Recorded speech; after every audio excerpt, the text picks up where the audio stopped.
Hello, welcome back to our channel. In our last video, we showed you how to calculate the CRS score when you are single and below 30. In this video, we will walk you through how to calculate your CRS score if you're married and above 30. So now you'll go to Google and type the CRS calculator, and you would want to click on the first link, which is the Comprehensive Ranking System CRS tool.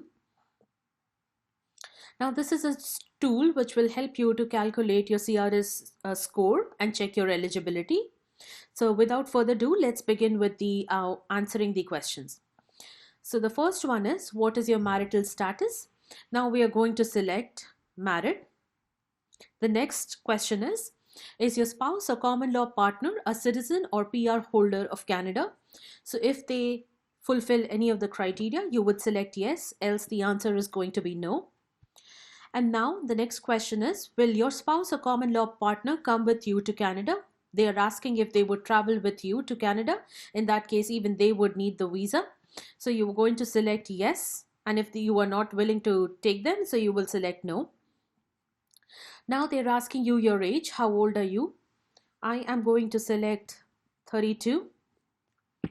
The next question is about you and what is your highest level of education? And your education, you would have to get it assessed by an educational body, which is generally WES. Now I'm going to select bachelor's degree. Next question that they are asking is whether you have acquired your degree in Canada, and you have to be a full-time student in Canada in order to qualify for this. So please select the answer appropriately. I'm going to go with the majority and select no. Next question is about your English language test, which is a mandatory English test that you need to attempt in order to get the PR for Canada immigration. So let's check. You will have to select yes for this. And now they're asking you which language test did you take. So majority people take IELTS. I am going to select IELTS for this. And then finally, you will have to enter all the scores that you have acquired in each of these sections. Speaking, I am going to select 7. Listening, let's go with 8. Reading, let's go with 7 to 7.5. And finally, writing, I will select 7. And now they're asking if you have any other language results. If you have taken any French exam, you can select that. But for majority, it's going to be not applicable. Now, the next question is related to your work experience. They want to know in the last 10 years, how many years of work experience you have acquired in Canada.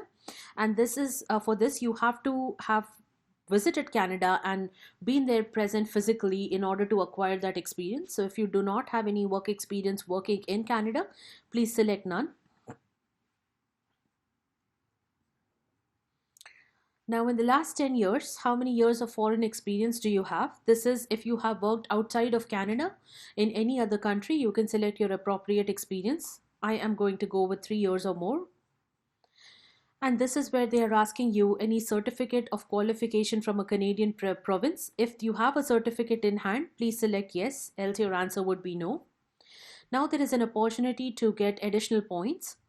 If you have a valid job offer from Canada, which is their labor department, please select yes, else your answer would be no for this. The next question is, do you have a nomination certificate from a province or territory? For this, I'm going to go with majority and select no, but if you have one, you could select yes and get additional points. Now, question 10.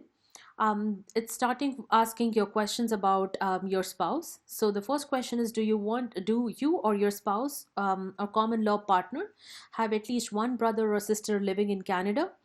If you do, then please select yes. If you don't, please select no. And they have given the criteria which you would have to go through in order to qualify for this. So please read it carefully. Now, the next question is about your spouse. What is the highest level of education? Again, you would have to get their education verified from a educational body, which is WES. I'm going to go again and select bachelor's degree for your spouse.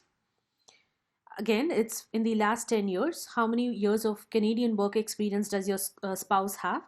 If they do not have a Canadian work experience, please select none. And this is again a mandatory question. Even your spouse would have to have an IELTS exam or English exam given, which can either be CELPIP or an IELTS exam. So I'm going to go with IELTS.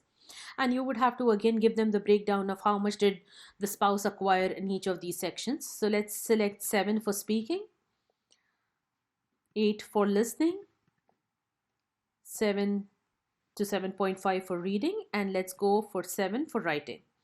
And that's it. You are all set. You can see calculate your score, and they will give you a breakdown of where you and your spouse have acquired the points and where you have lost points. So you can see core human capital factor. You can see you acquired 313. For spouse, you have acquired 28 points, which is great. Skill transferability factors, you have acquired a total of 25. And official language, which is your IELTS proficiency and work experience, foreign work experience, you have acquired 50. So your total comes to 75.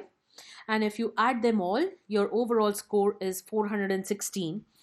And this will be dependent on your age, your IELTS score. So your score could vary. If you have any questions, please put it in the comment box and we will try to answer as many as possible. Thank you.